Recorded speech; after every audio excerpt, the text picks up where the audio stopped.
Afrika ya Kati na katika baadhi ya maeneo ya maziwa makuu imetimia saa 12 kamili asubuhi, ni sawa na saa 1 kamili eneo lote la Afrika Mashariki. Hujambo msikilizaji, mimi ni Skola Kisanga na karibu katika Amka na BBC. Katika matangazo haya ya Amka na BBC asubuhi hii, Rais wa Ukraine Volodymyr Zelensky aonyesha wasiwasi wake kuhusu mapendekezo mapya yaliyoandaliwa na Marekani ya kumaliza vita vyake na Urusi.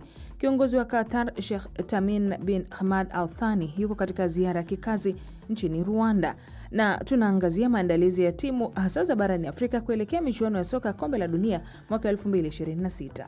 Kombe la dunia la 2026 tutakuwa na timu mingi sana, timu 48, na makocha wengi na wachezaji wengi sana sana wale wa Ulaya wamekuwa wakileta shida, wanasema hizi ni game nyingi sana za kucheza.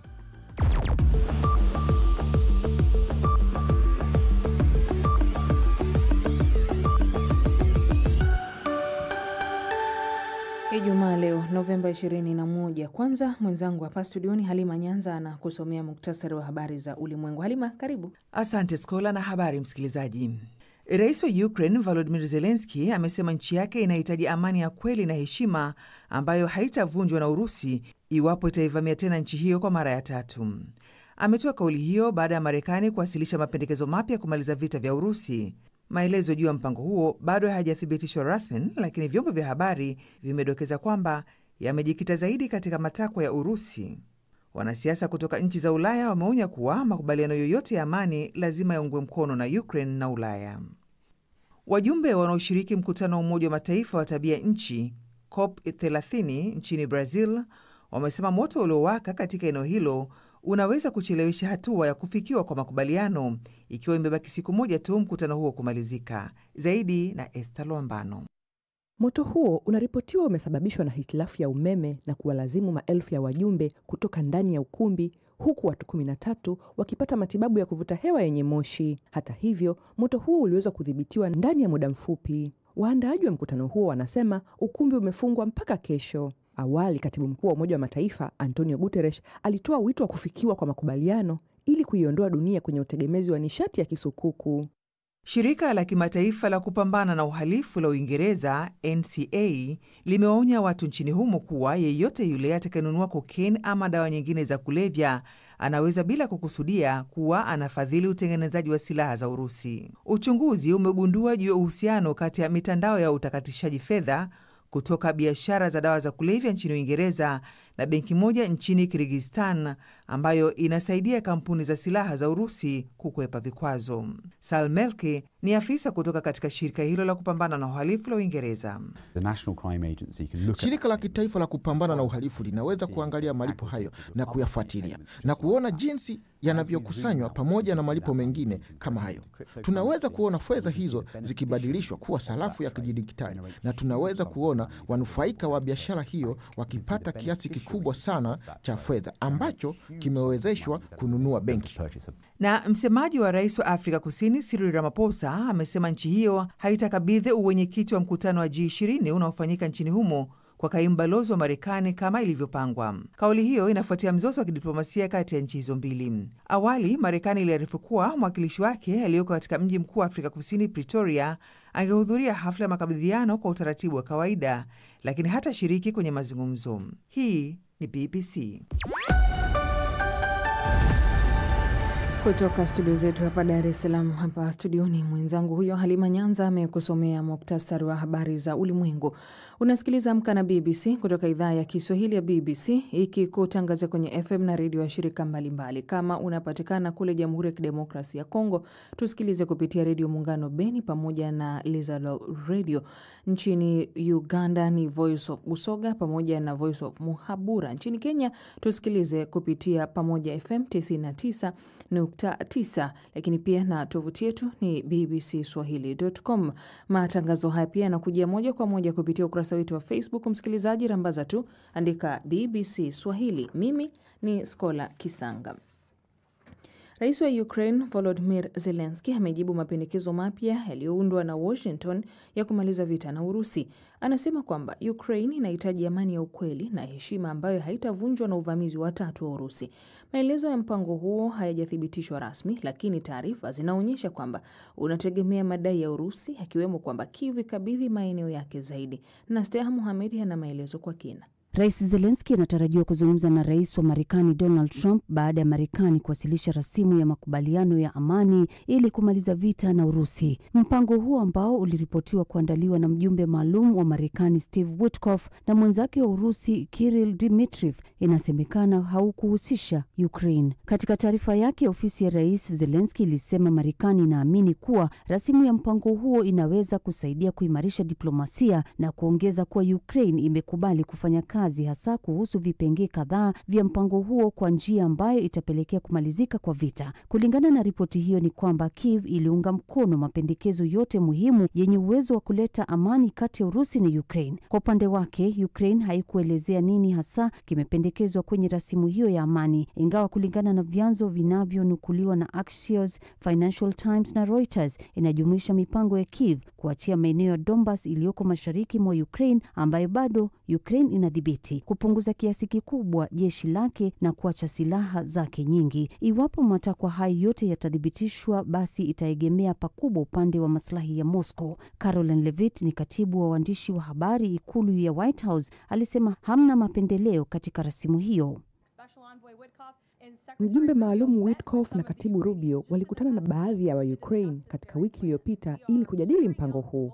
Tunawasikiliza pande zote mbili ambao ni wahusika wa vita hii ili kuelewa ni nini ambacho wanaweza kufanya ili kujitolea kwa kumaliza vita hii. Na hivyo ndivyo tutakavyopata suluhisho linalokubalika. Hivyo ndivyo rais ameelekeza timu yake. Mapema wiki hii takriban watu 26 waliuawa katika shambulio la kombora la Urusi na ndege zisizo na rubani katika mji wa Ternopil magharibi mwa Ukraine. Watu wengine 17 walikuwa bado hawajulikani walipo. Tangu aanze muhula wake wa pili mapema mwaka huu, Rais Donald Trump ameanzisha mipango mbalimbali inayolenga kumaliza vita nchini Ukraine, ikiwa ni pamoja na mkutano wa kilele wa nchi hizo mbili na Putin huko Alaska, ziara kadhaa na mjumbe wake Witkoff mjini Moscow na duru za mazungumzo na Zelensky na viongozi wengine wa magharibi. Lakini wakati maadhimisho ya mwaka wa 4 wa uvamizi kamili wa Urusi nchini Ukraine yanapokaribia, pande hizo mbili zinasalia katika mzozo mkubwa kuhusu jinsi ya kumaliza mzozo huo. Ni Nastea Mohamed. Katika mkutano na waandishi wa habari jijini Goma, AFC na M23 wametangaza kwamba makubaliano mapya yaliyosainiwa Doha na Kinshasa ni kama njia kuelekea amani, lakini wanasubiri utekelezaji wa mkataba huo. Haya yametangazwa siku chache tu baada ya wajumbe kutoka serikali ya Kongo na wale kutoka waasi wa AFC M23 kutia saini makubaliano mapya huko Doha na namna ya kumaliza vita huko DRC, wakishuhudia pia kuandaa mwendelezo wa mazungumzo kwa lengo la makubaliano kamili ya amani Jamhuri ya Kidemokrasia ya Kongo. Kutoka Goma, Chube Ngorombi ametuandalia taarifa ifuatayo. AFC M23 imeongeza kuwa ikiwa utekelezaji wa nani ataongoza wapi utakamilishwa nchini Kongo, mpango huo utatekelezwa nchini kote husu vita vinavyoshuhudiwa kwa sasa kati ya M23 na Kinshasa. Licha ya mazungumzo ya Doha, wamesema wanaposhambuliwa wanafukuza mbali washambuliaji na kubaki katika eneo la washambuliaji hao kwa lengo la kuwalinda raia wao, na hili si kwa kuchukua miji bali ni kazi yao ya kuwalinda raia. Kinshasa kwa upande wake haijatoa tamko lake wakati utekelezaji wa makubaliano hayo, wadhua hisia mbalimbali miongoni mwa asasi za kiraia na wanasiasa. Moise Hangi kutoka vuguvugu la Lucha ameelezea kuwa na wasiwasi kufuatia yanayoonekana kama kuelekezeana shutuma kati ya pande mbili kwenye mazungumzo. Mateso ambayo tumepitia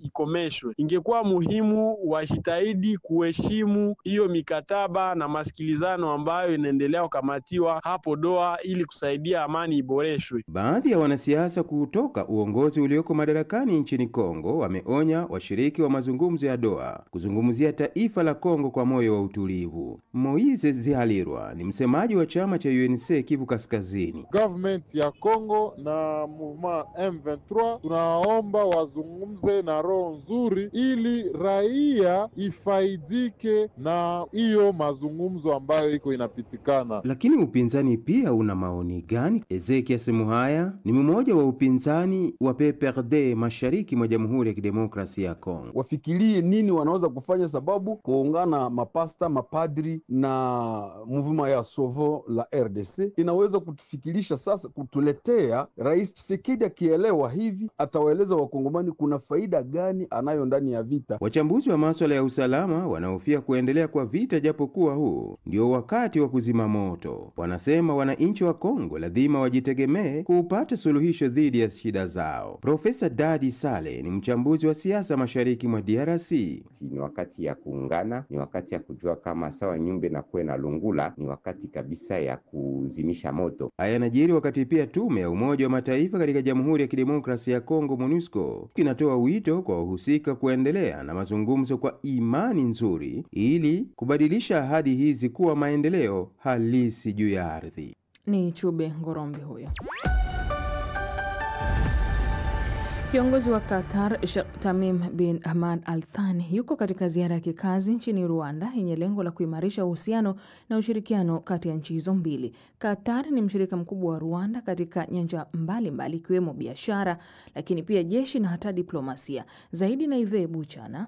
Kwa mjibu wa vyanzo vilivyo karibu na ziara ya siku mbili ya kiongozi wa Qatar nchini Rwanda, inatarajiwa kuwa Sheikh Tamim bin Hamad Al Thani na mwenzie Paul Kagame watakutana kwa mazungumzo, na ziara hiyo itaziacha Rwanda na Qatar zikisaini mikataba mipya ya ushirikiano. Mnamo miaka ya hivi karibuni, Qatar imejitokeza kuwa mshirika mkubwa wa Rwanda kwa nchi hiyo kuwa na uwekezaji mkubwa. Nchi mbili zimekuwa zikishirikiana katika sekta mbalimbali zikiwemo uwekezaji, utalii na usafiri wa anga. Mradi wa ujenzi mpya wa kimataifa wa ndege wa Bugesera kilomita 50 kutoka Kigali ukiwa ni mojawapo ya muhimu zaidi, ambapo shirika la ndege la Qatar Airways linashikilia hisa ya 60%. Kadhalika inatarajiwa kuwa Qatar Airways itapata 49% ya hisa za kampuni ya ndege ya Rwandair katika siku za mbeleni.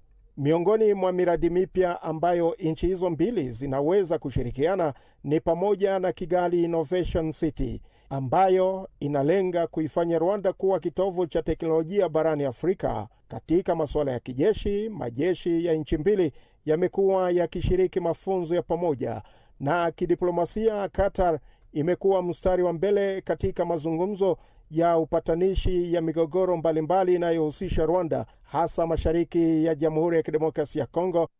Naam, ni Ive Buchana. Sasa twende viwanjani na Victor Kenani.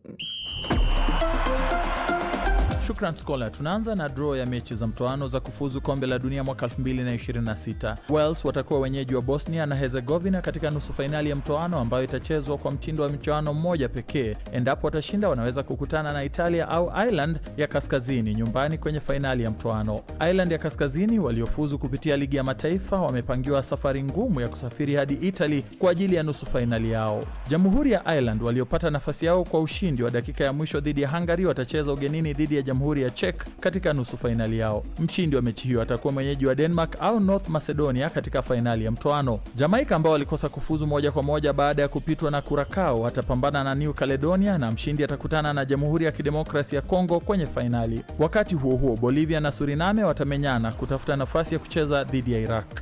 Kwenye mbio za magari ya langalanga, aliyewahi kuwa dereva wa Ferrari Felipe Massa ameruhusiwa kuendelea na sehemu yake ya kesi kuhusiana na kashfa ya Crashgate katika Grand Prix ya Singapore mwaka 2028, lakini mahakama kuu imetupilia mbali vipengele vingine vya madai yake. Uamuzi wa mahakama ulisema kuwa Massa anaweza kudai fidia kuhusiana na sakata hilo, lakini ombi lake la kutangazwa kuwa mshindi halali wa ubingwa wa madereva wa mwaka 2008 limekataliwa. Mbrazil huyu amewasilisha mashtaka dhidi ya aliyekuwa bosi wa Formula 1 Bernie Ecclestone, Formula 1 yenyewe na shirikisho linalosimamia mchezo wa magari FIA, akidai kulikuwa na njama iliyomnyima ubingwa ambao ulienda kwa Lewis Hamilton wa McLaren. Massa alikuwa anaongoza mbio za Singapore wakati Nelson Piquet Jr.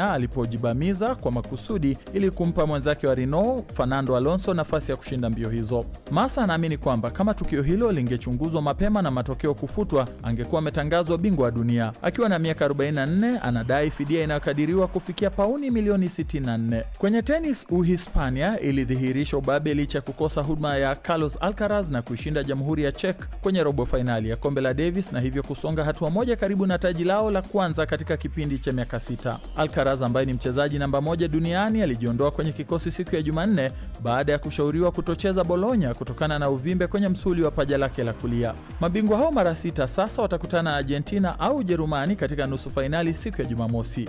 Mabingwa watetezi mara 2 mfululizo Italia watapambana na Ubelgiji katika nusu fainali ya kwanza siku ya Ijumaa. Nitakomea spoti hapo kwa sasa. Shukran Skola.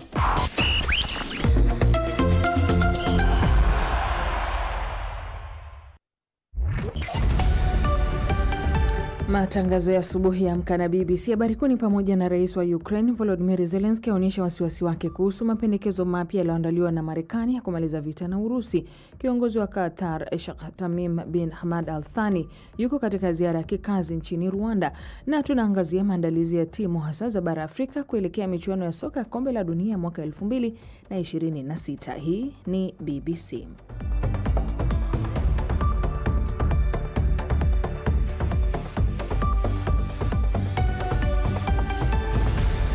Na unaendelea kusikiliza idhaa ya Kiswahili ya BBC. Imetimia saa 12 na dakika 16 Afrika ya Kati na katika baadhi ya maeneo ya maziwa makuu, sawa na saa 1 na dakika 16 asubuhi Afrika Mashariki. Mimi ni Skola Kisanga. Idadi inaongezeka ya wanawake nchini Afrika Kusini ambao wanajifunza kutumia bunduki kujilinda dhidi ya ukatili wa kijinsia. Kwa wastani, wanawake 15 huuawa kila siku nchini humo, ongezeko la karibu 34% ikilinganishwa na mwaka uliopita. Mnamo Novemba 21, wanawake katika Afrika Kusini walikusanyika kupinga kile wanachokiita kushindwa kwa serikali kukabiliana na tatizo hilo. Leo Novemba 21 watakusanyika na pia wanaomba itangazwe kwamba iwe ni janga la kitaifa. Nomsa Maseko ametembelea uwanja wa kufanya mazoezi ya upigaji wa risasi kwa Johannesburg na ripoti yake inawasilishwa na David Nki hapa, na tunakutahadharisha msikilizaji kwamba ripoti hii ina maelezo ya unyanyasaji wa kijinsia.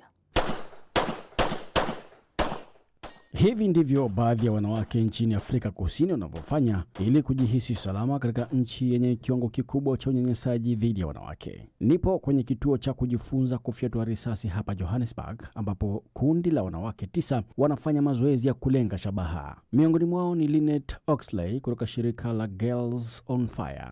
What is going on in South Africa? Ni nini kinaendelea Afrika Kusini? Tunahitaji kubadili fikra, na wanawake wenyewe lazima waseme inatosha, usinifanyie hivi na sitaruhusu unifanyie hivi. I'm not going to let you do this to me. Ni halali kumiliki bunduki nchini Afrika Kusini kwa ajili ya kujilinda ikiwa una leseni ya kufanya hivyo, na idadi inayoongezeka ya wanawake hapa wanachagua kufanya hivyo ili kujilinda, kama Lynette anavyofafanua.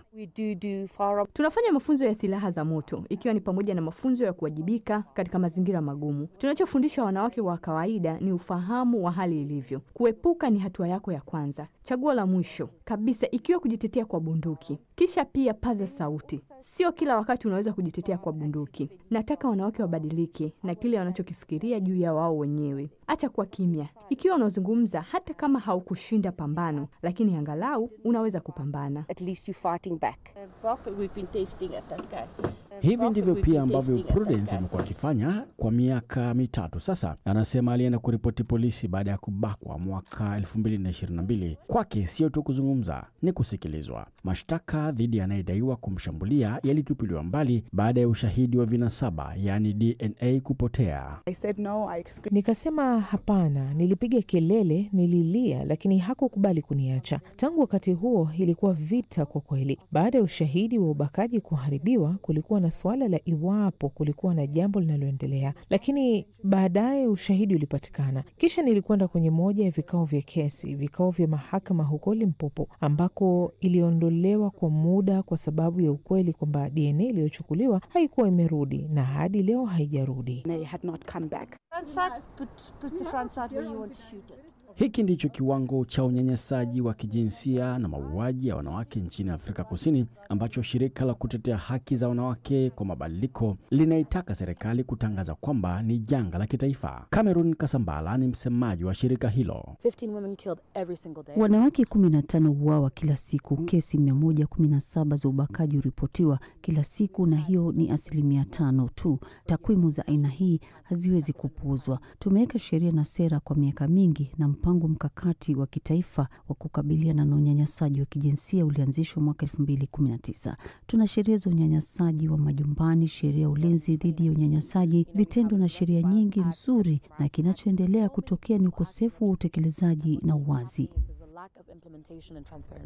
Tulijaribu kupata upande wa serikali kwa ajili ya mahojiano kuhusu madai yaliyotolewa kwenye taarifa hii, lakini hakuna aliyepatikana kwa mahojiano. Hata hivyo, hapo awali serikali ilisema imejitolea kushughulikia changamoto hizo na kwamba inafanya kazi kuiunda Afrika Kusini ambayo kila mwanamke na msichana anaweza kuishi bila ya uoga na vurugu.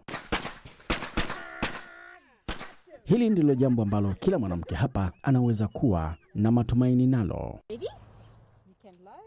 Taarifa na Msamaseko kama ilivyowasilishwa na David Nkia. Naam, imesalia miezi 7 tu kabla ya michuano ya soka ya kombe la dunia mwaka 2026.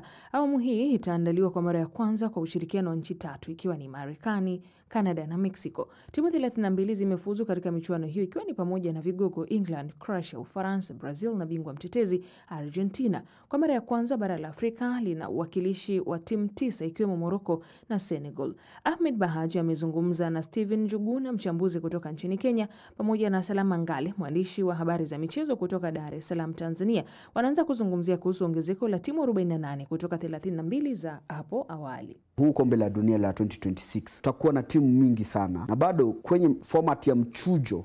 Tukianza tena na format ya kombe lenyewe timu 48, 12 groups, yani kwenye group stage, group 1 hadi 12. Alafu wakitoana the top 2 wataenda timu 32 zibaki zicheze round of 32.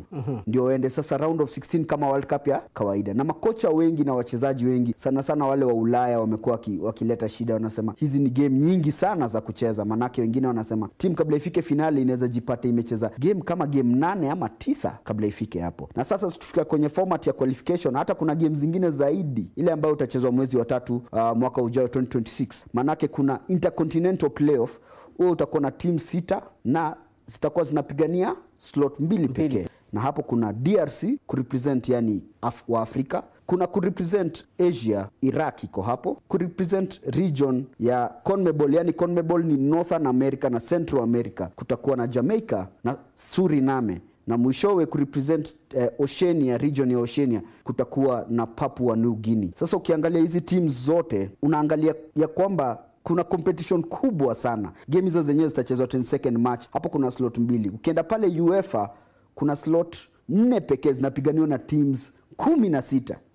Yani ni hapo ni ambapo huko kwa mpira huko kwa mtaa tunaitaga mauano, yani wanaingia mzima. Manake kuna Italia, kuna Denmark, timu kubwa, timu ambazo zina tajriba kubwa kwenye hizi michuano za kombe la dunia. Sasa unaona kwa muhundo huo sasa, naam, umeleta mkorogano ama umeleta msisimko zaidi haswa katika michujo hii? Kitu chochote kipya kitaleta misuko hapa na pale, ambapo tulikuwa tunaongea kuhusu Gennaro Gattuso ambaye ni kocha wa Italia, ambaye pia alishinda World Cup ya 2006 na Italia. Alikuwa anasema anafeel ni kama timu za Afrika zimepewa slots nyingi, kwa sababu umesikia kuna timu 9 na kama DRC itaweza zinaweza kuota 10 za Afrika zimeenda, ambapo kwa Europe yeye anasema yeye alimaliza namba 2 kwa group yake na anafaa kuenda. Kauli ya kocha wa Italia ambao hawajafuzu mpaka tunapofanya kipindi hiki, Gennaro Gattuso, ya kusema kwamba bara la Afrika limepewa nafasi nyingi na kwa Afrika imekuwa ni kombe la dunia la tunu hili, kwa sababu timu zimekuwa nyingi, timu 9, na huenda DRC iwapo watafuzu nao itakuwa timu 10. Unaizungumziaje kauli hii kwanza? Alafu je, kwetu ni fahari kubwa kuongezwa kwa na fursa hizi hadi kwa timu 9? Kwa sababu yeye si Mwafrika, ndio maana imekuwa shida kwake yeye, lakini ni fahari kubwa sana kwa mataifa ya Afrika kuongeza idadi, kwa sababu kwa kipindi kirefu sana au kwa miaka mingi timu nyingi za Afrika zipo timu ambazo zilikuwa zina uwezo wa kufuzu kwenye hii michuano, lakini ama zilikuwa zinaonyesha nia ya kwenda kufanya vizuri, ila walikuwa wanakosa nafasi. Lakini kupata nafasi 9 ama 10 kunapelekea moja kwa moja kutoa hata hiyo fursa hizo timu ambazo zilikuwa zinaonekana kwamba kama zingepata nafasi zingeenda kwenda kufanya vizuri. Kauli ya Gattuso pia inarudisha nyuma kidogo, nadhani mwaka 2016 ama 13 14 hapo, wakati haya matukio ama hili wazo kwa mara ya kwanza linaletwa, alikuwa ni Michel Platini ndo alisema kwamba anawish kombe la dunia liongeze timu, lakini pia hata Infantino alipoingia madarakani alionyesha nia kwamba natamani huu mchakato wa kuongeza timu kwenye kombe la dunia ziwe nyingi zaidi. Watu wakawa ama wadau mbalimbali wakawa wamelichukulia kama nasema ni tukio la kisiasa, kwamba arudisha fadhila kwa wale ambao walimchagua kumweka kwenye kiti cha urais wa FIFA. Lakini baadaye tumeona vitu vimeenda smoothly kabisa na timu zimeongezeka. Kwa hiyo kwangu mimi ninatazama kama sehemu ya fursa na chance imepatikana kwa timu nyingi za Afrika ambazo zilikuwa zinaonekana zinaweza kwenda kufanya vizuri, lakini zilikuwa zipate nafasi kwa sababu ya ufinyu wa idadi ya mataifa ambayo walikuwa wanahitajika kwenda kwa upande wa Afrika. Vinginevyo Gattuso anatakiwa kufikiria mara mbili. Wakati anaona Afrika inapata mataifa mengi ama inapata chance ya mataifa mengi katika mashindano, ajiulize Ulaya peke yake inaingiza mataifa mangapi kwa kipindi kirefu ambacho wao wamekuwa kishika katika michuano ya kombe la dunia. Ama wameanza kuona timu za Afrika ni tishio katika michuano hiyo kwa kiasi kikubwa sana, kwa sababu ukiangalia katika miaka ya hivi karibuni, angalia performance za baadhi ya timu au baadhi ya mataifa. Kwa mfano Morocco, kitendo cha kufika nusu finali ile 2022 ilikuwa ni moja ya kitu kikubwa sana ambacho Waafrika tunajivunia. Lakini kabla ya hapo, rejea ama angalia ushindani ambao unatolewa na baadhi ya mataifa. Senegal amekuwa na wakati mzuri sana katika michuano. Hata Cameroon ambaye sivyo bahati hajapata hiyo chance kwa mwaka ujao, lakini alikuwa ni miongoni mwa mataifa ambao linakwenda kuonyesha kitu katika michuano. Hata Ghana amekuwa akifanya vizuri. Hapo hujazungumzia yale mataifa ya kanda kaskazini kama Algeria, Tunisia ambao wamekuwa kijaribu mara kwa mara katika hiyo michuano. Kwa hiyo kwangu mimi natazama ni kauli ya uoga ama ya hofu ambayo ameitoa kwa kile ambacho Afrika tumeendelea kukifanya kwa kiasi kikubwa sana ama kwa ubora mkubwa sana katika miaka hivi karibuni katika michuano mikubwa hii ya dunia. Steve, ndio pale anasema wanyonge wakierevuka na wale wajanja wako mashakani. Sawa. Hapo katika timu za Afrika. Naam. Bado na kwa fursa zote zilizotolewa timu 9, lakini vigogo wawili wakubwa sana katika bara la Afrika, miamba Super Eagles ya Nigeria na timu ya Indomitable Lions ya Cameroon hawakufuzu.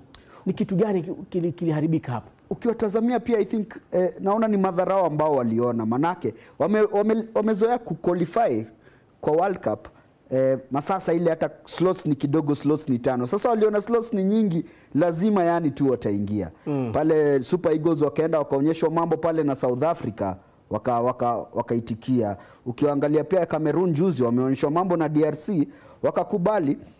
Sasa ile gap ambapo tulikuwa tunasema zamani ati unahofia sana ati timu yako ikienda kucheza Nigeria, huo hofu wa huko siku hizi. Manake Nigeria ukiwapata unaonyorosha pia. Juzi wamenyoroshwa na DRC na wamenyoroshwa kwao. Na hii ni michuano inayofuatia mtawalia ambayo wamekosa kufuzu. Naam, na pia iko siku ambayo walinyoroshwa pia na Benin kwao pia. Timu ndogo, yani tuseme ndogo, lakini si ndogo, imeweza kuwachapa kwao. Hicho si kitu tulikuwa tunafikiria kingefanyika labda miaka 9 iliyopita. Unakumbuka Harambee Stars tukienda Calabar 2013 tukapata pointi moja free kick ya Francis Kahata na tulisherehekea kama tumeupata ushindi. Sasa tukienda Nigeria tutakuwa tunategemea kushinda kwa sababu hakuna cha kushangaza zaidi. Hakuna kitu cha kushangaza sasa. Sawa. Salama, hapo tukitaja hii timu vigogo, lakini pia kuna timu hizi zinazokuja kwa kasi zimeshangaza ulimwengu kama timu ya visiwa hivi vya Cape Verde kufuzu katika michuano hii ya kombe la dunia kwa mara ya kwanza. Wewe unaona wanakwenda kusafiri kama unavyopenda kusema, ama wanakwenda kushiriki na kupambana kisawasawa? Kila experience ama uzoefu wa mara ya kwanza una namna yake mtu ambavyo anatafsiri. Lakini kwangu mimi kwa Cape Verde nawaona ni wanaweza kwenda kushindana ama wanaweza kupata experience nzuri zaidi pengine kuliko mataifa mengine ambayo yalikwenda katika hii michuano kwa mara ya kwanza, kwa sababu kubwa moja. Kwa kipindi kirefu sana ulikuwa unaona walivyokuwa wanahangaika kutengeneza timu yao. Salama Ngale, mwandishi wa habari za michezo, pamoja na Steven Njuguna wakizungumza na Ahmed Bahaj, na natamatisha matangazo haya. Asante kwa kutusikiliza. Mimi ni Skola Kisanga na asubuhi njema.